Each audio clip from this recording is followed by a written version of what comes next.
When I first came across this story, I was stunned. It had been ages since I'd seen so much drama, betrayal for revenge, swingers, and even a missing pair of panties. If I were caught in that mess, I'd probably end up with grey hair. Enjoy the movie, everyone. You know, the thing that hits me the hardest is how clueless I was. We all hear those stories about someone cheating and think, how did they not catch on? But let me tell you, it's not that easy.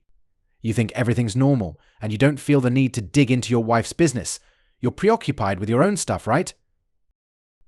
Clara, well, she didn't display any glaring warning signs, or if she did, I missed them. I should have noticed, but I didn't. Clara was always busy, constantly tied up with plans, meetings, or events that I couldn't care less about. She'd ramble on about work, her colleagues, office gossip, who's getting promoted or who's hooking up, and I'd just nod along, pretending to be interested. In hindsight, maybe I should have paid closer attention, and things wouldn't have blindsided me so badly, but hindsight, as they say, is always 20/20. So let's start at the beginning. Clara, my wife, well, she was my wife back then, cheated on me, but not in the typical way you hear about. No, this wasn't just a secret affair she was hiding from me. She cheated on me with my best friend, and the worst part, it happened right in front of me. Yeah, you heard that correctly, I was in the same room, completely oblivious to what was unfolding.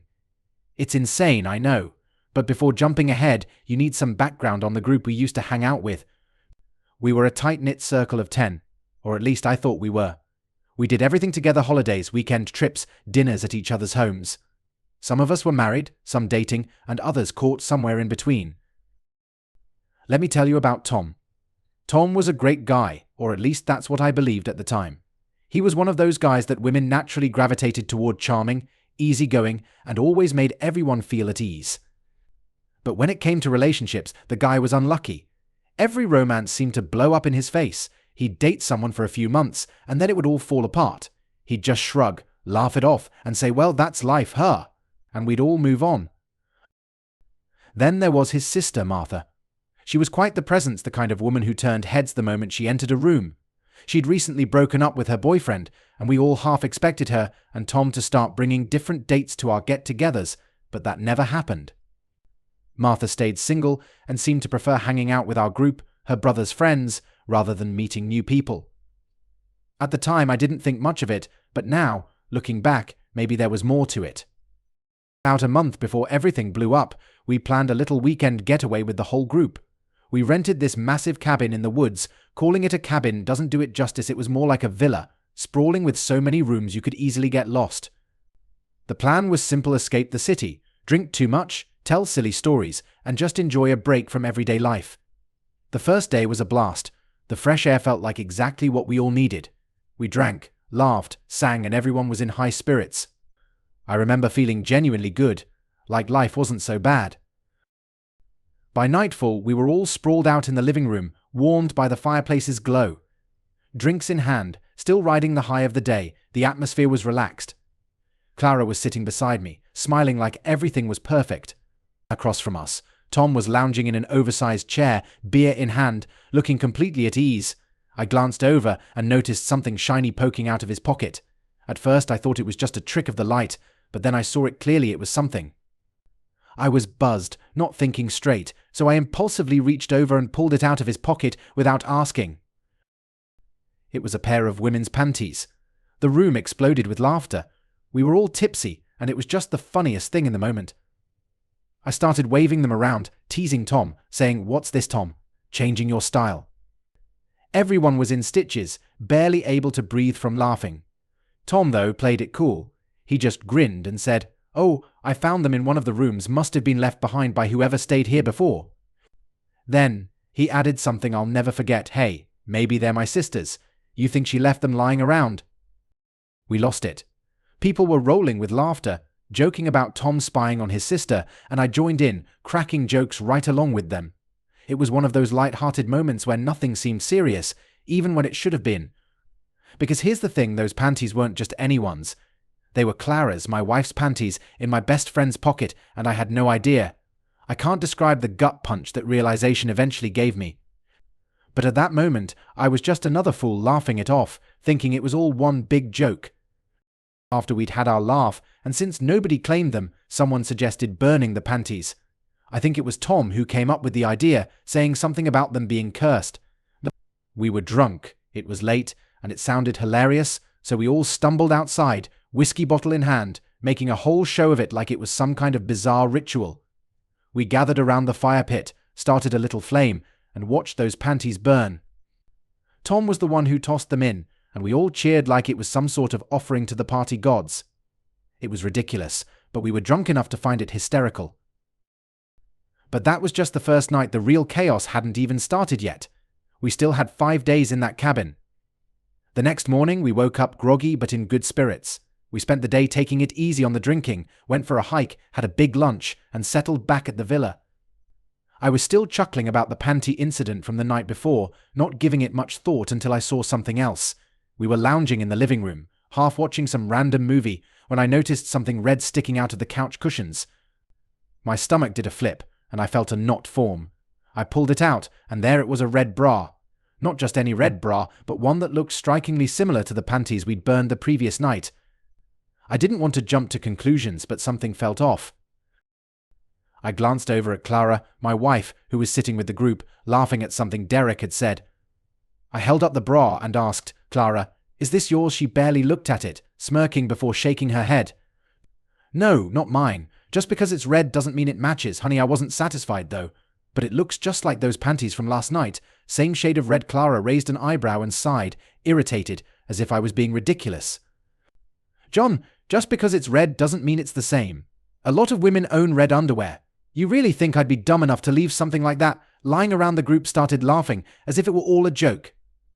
My face heated up. I tried to keep cool, but she was making me look like a fool in front of everyone, and the worst part was, I had no evidence to back up my suspicions we'd burned the panties the night before. All I had was this gut feeling that something was off, but pushing any further would just make me look jealous, and Clara would brush it off again. So I let it go, at least for the moment, though it didn't sit right with me.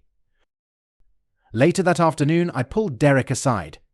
He was one of the few people in the group I actually trusted, probably because he wasn't as close to Clara as the others. I laid everything out for him, explaining how I found the panties and how this red bra was making me suspicious. Derek listened but shrugged when I finished. "Man, I don't think you've got anything to worry about," he said, shaking his head. "Clara's not stupid. If she was cheating, she wouldn't leave something like that out, especially with everyone around." I wanted to believe him, I really did, but something just wouldn't let me. The truth was, all these people, Tom, Martha, and the rest, they were Clara's friends first. I only knew them because I started dating her. They had history, inside jokes, and stories from before I was even in the picture.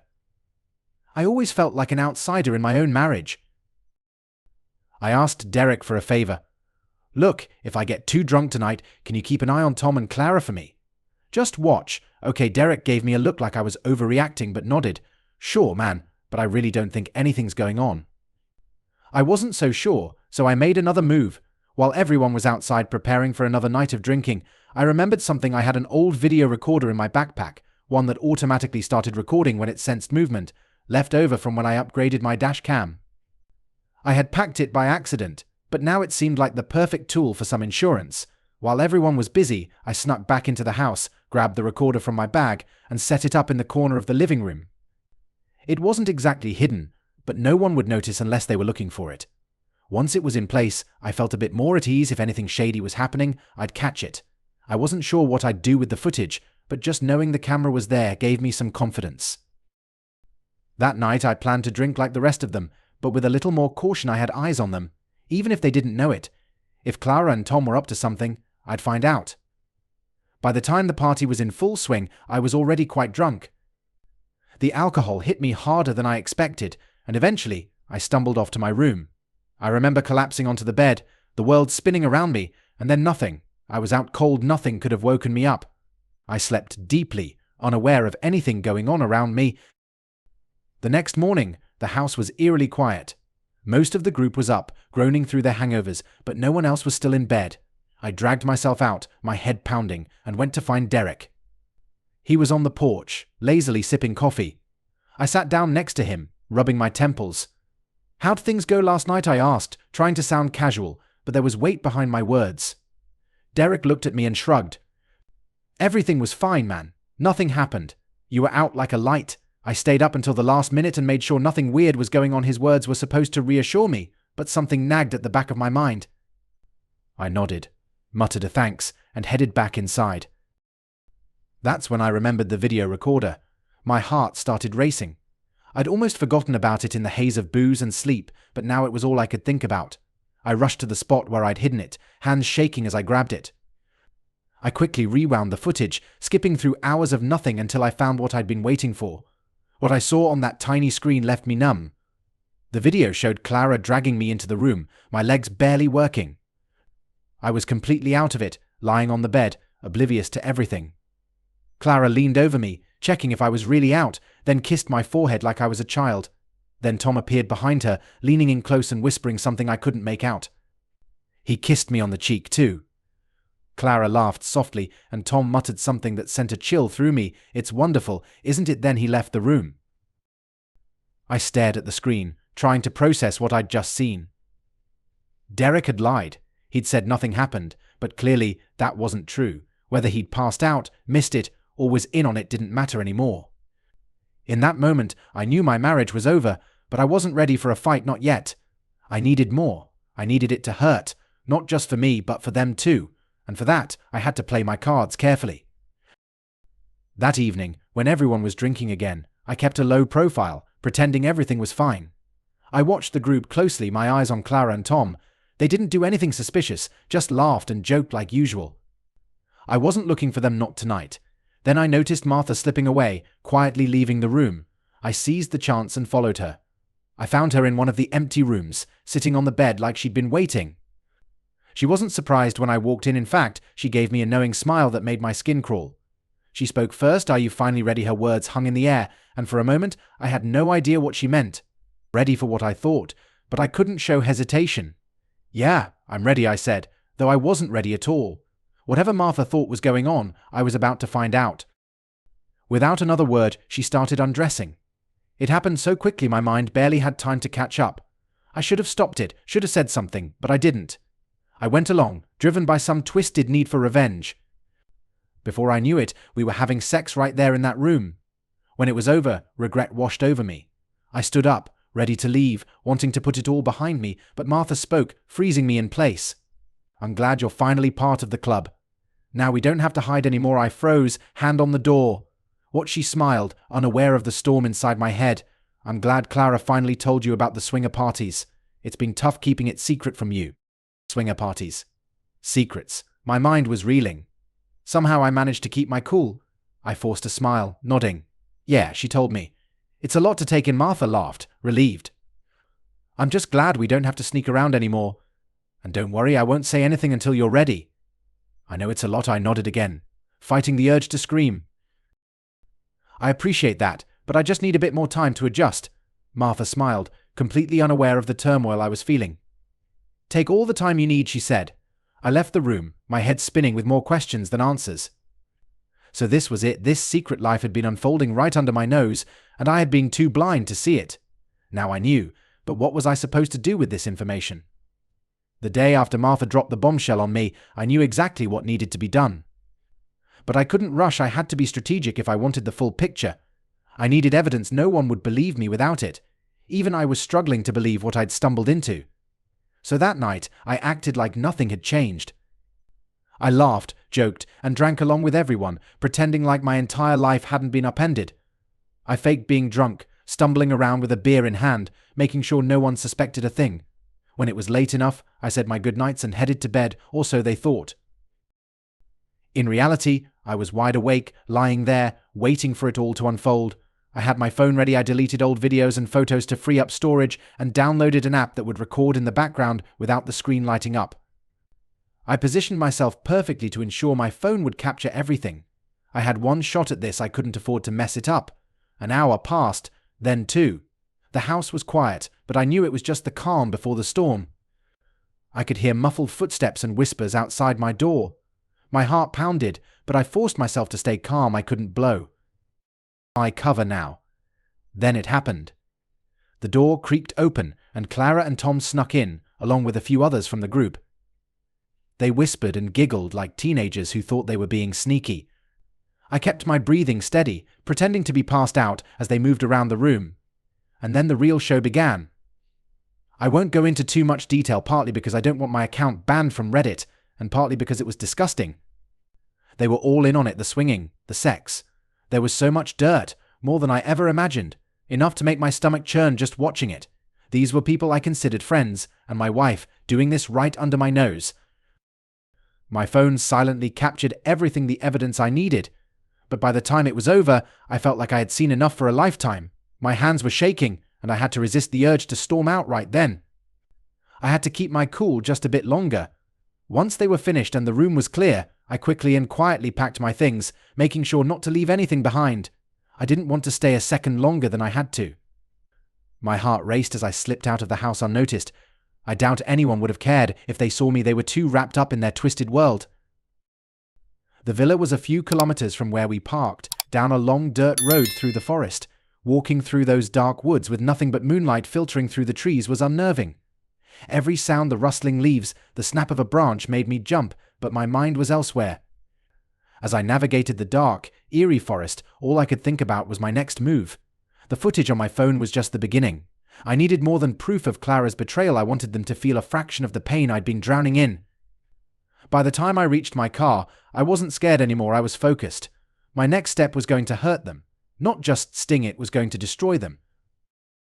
When I finally got home, the drive through empty streets felt surreal, like I was trapped in a dream, or more accurately, a nightmare I couldn't wake up from. My mind was reeling from the past 24 hours, and the weight of it all was suffocating. I sat in my car for a minute, the engine still running, staring at the dark outline of my house, trying to calm the storm inside me. But no amount of deep breathing could erase the memory of what I'd seen, what I now knew. As soon as I stepped inside, my phone buzzed in my pocket. It had been silent during the drive, but now it was lighting up with notifications, missed calls, texts. I knew exactly what was happening. Someone in that house, one of those backstabbers I once called friends, had realized I wasn't in the room where they left me, passed out and oblivious, and they were freaking out. The texts were flooding in, probably trying to figure out where I was, what I'd seen, and why I wasn't answering. I didn't check them immediately. I was already ahead of them. I sat at my desk, still in my jacket, my mind racing as I opened my laptop. I knew I couldn't keep this all inside. It wasn't just about getting it off my chest. It was about control. For the first time in what felt like forever, I was holding all the cards, and I wasn't about to let them slip. But I also wasn't ready to unleash all my ammunition just yet. I needed to be strategic. I started typing a post, keeping it short, but impactful. I wasn't going to spill every dirty detail, no, this was just a teaser. I hinted at the betrayal and lies, and how I'd uncovered things never meant to be seen. I let it simmer, revealing just enough to spark curiosity, panic, and maybe a little fear. But I wasn't done. I had the footage, the undeniable proof of what went down. What I saw through that lens was too explicit to mention here. There was more dirt than anyone would believe, so I uploaded the video. Through a hidden link, not public. Of course I wasn't that reckless. But I made it clear if anyone wanted to know the truth, they could message me, and I'd send the link. A part of me relished the thought of them squirming as they debated whether to reach out, knowing full well what I'd captured. I set up a burner account for the post, no profile picture, no name, nothing that could trace back to me. But let's face it, it wouldn't take long for those so-called friends to piece it together. No one else had access to that video, no one else could have done this. And when they figured it out, I knew they'd panic. Once everything was set, I hit post and leaned back in my chair, adrenaline still coursing through me. It felt like I had crossed a line that couldn't be undone, and I had no idea what would come next, but I didn't care. I had set things in motion. After a long, restless night of tossing and turning, I woke up to the sound of my phone buzzing non-stop. It hadn't stopped since early morning, missed calls, voicemails, texts all flooding in like a tidal wave. But I picked up my phone and scrolled through the messages. The names on the caller ID told me everything I needed to know. Derek, Tom, Martha. They were all reaching out, panicked. I didn't bother listening to the voicemails immediately. I could guess what they would say. Then there were the texts. My so-called friends were furious, filled with threats, insults, and accusations, accusing me of airing their dirty laundry. They were terrified I'd expose their twisted secrets and ruin their lives with the video. They knew I had done it, and they were desperate to stop me, but it was too late. I held all the cards now. What shocked me the most was that Clara still hadn't reached out. No calls, no texts from her. I couldn't tell if she was trying to play it cool or was just scared of what I had on her, but the silence from her was deafening. As my phone continued to buzz, I knew this was only the beginning. I wasn't shaken by their threats, in fact, I expected them. They thought they could scare me into backing down, but they didn't realize I was far beyond that point. I couldn't waste more time. There was one more thing I needed to do that morning. I grabbed my phone, found the contact for a lawyer I'd been meaning to call for months, and dialed the number. The conversation was brief. I wasn't in the mood for long explanations. I told them I needed divorce papers drawn up, no more waiting, no more chances. I wanted this over with, fast and without loopholes. The marriage was dead, and I wasn't about to let Clara walk away without facing the consequences. By the time I hung up, the calls and texts had slowed, but I knew it was just the calm before the storm. The damage was done, and I wasn't stopping until I had everything I needed to leave that wreck of a life behind for good. As I sat there, staring at the messages still coming in, I realized this was only the beginning. The fallout was just starting. When Clara finally showed up, I was prepared. I'd spent most of the day packing her things, tossing everything she owned into boxes without any care for neatness. I just wanted her out of my life as quickly as possible. The place looked like a hurricane had hit it, with boxes piled haphazardly by the door, her clothes thrown in without a thought. I wasn't trying to be kind anymore. I was done. She walked in as if she owned the place, her eyes scanning the room, probably expecting some kind of confrontation. But when she saw the boxes, reality set in. She tried to talk, acting like this was all some misunderstanding, as if we could somehow work it out. Maybe she thought she could charm her way out, like she had with everything else in our marriage. But I wasn't interested in anything she had to say. Before she could even start, I looked her dead in the eyes and told her to go to hell. She froze, clearly not expecting me to be so blunt. She wasn't alone. Either she'd brought some of her so-called friends, the same ones I used to think were mine. They stood behind her, smirking like they had something over me, like they could intimidate me into backing down. Derek stepped forward with that smug look and said, "You're going to regret this, man. You think you can mess with people's lives like this?" I didn't flinch. I was beyond caring by that point. "If you don't get out right now, I'll call the cops," I said, my voice calm but firm enough to show I wasn't bluffing. They hesitated, unsure if I was serious, but then Clara tried to reason with me one last time. I didn't care what she had to say. I pointed to the door and told her to leave. She hesitated, but eventually they all left, muttering threats and insults under their breath as they went. I slammed the door behind them, the sound echoing through the empty house. I wish I could say that was the end, but it wasn't. They didn't sue me as I half expected, but the threats didn't stop. Every now and then, I'd get a text or a call from an unknown number, vague, veiled threats meant to unsettle me. They wanted me to feel afraid, but honestly, I was just exhausted. I wasn't going to waste energy reporting it to the police. It was all just noise by then. Thankfully, the divorce process was quick. There wasn't much to fight over. Clara knew she didn't have a leg to stand on, and I wasn't interested in dragging it out. Within weeks, the papers were signed, and it was over. Once finalized, I wasted no time. I put the house up for sale, and it didn't take long to find a buyer. Good riddance, honestly. The place was full of too many painful memories. I didn't want anything to do with it. Within weeks, I packed up what was left and moved to another state. I didn't tell anyone where I was going, not that they would care. I just needed to get away, to start over somewhere new, somewhere no one knew who I was or what I had been through. But no matter how far I go, the things I saw during those final days still haunt me. It's like it's burned into my mind. Every time I close my eyes, I see it all over again. I hope that with time, it will fade, but right now, it's still too fresh. I guess this is where the story ends. I don't know what the future holds, but I can tell you one thing: I'm not letting people get close like that again.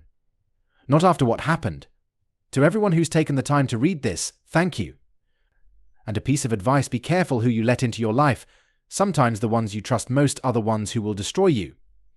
Update: it's been a few months since I left everything behind. The house, those so-called friends, the memories, they're all in the rear view now. I found a place in a quiet little town, far from the chaos of my old life. It's peaceful here, no one knows me, no one cares about my past, and that's exactly how I want it. On the surface, things are good. I've got a new job that doesn't remind me of what I lost, and I'm slowly settling into a new routine. The people here are friendly enough, but I keep my distance. It's not that I don't want to connect, it's just that I don't know how anymore. Trust feels fragile and foreign. Every time someone tries to get close, I find myself pulling back, building walls I don't even know how to take down. I still have nightmares, not directly about what happened, but this overwhelming feeling of betrayal, like I can't let my guard down even in sleep. It's like part of me is always waiting for the next blow. I keep replaying those moments, Clara, Tom, that whole twisted group, and it's like a scar that won't heal. No matter how much I try to convince myself that I'm free of them, I can't shake it. I've met a few people here, and they've been kind. They've invited me out for drinks, to get-togethers, but I always find an excuse to stay home. It's not that I don't want to be around people I just don't trust myself to let them in. I keep thinking, what if it happens again? What if the next person I let in is just like Clara, just like Tom? So I keep to myself. I go to work, come home, and focus on rebuilding the parts of my life that aren't shattered. It's lonely, but it feels safer. I don't have the strength to risk being hurt like that again, not yet. Maybe someday I'll find it in me to trust someone again, to let someone break through these walls. But for now, I'm content with the distance. It's better to be alone than to risk being destroyed again. So that's where I am now. Life isn't perfect, but it's mine again. I don't have to look over my shoulder anymore, and I don't have to wonder what's being said behind my back. For now, that's enough. To anyone reading this, be careful, guard your heart. Because once it's broken like mine was, it's not easy to put the pieces back together.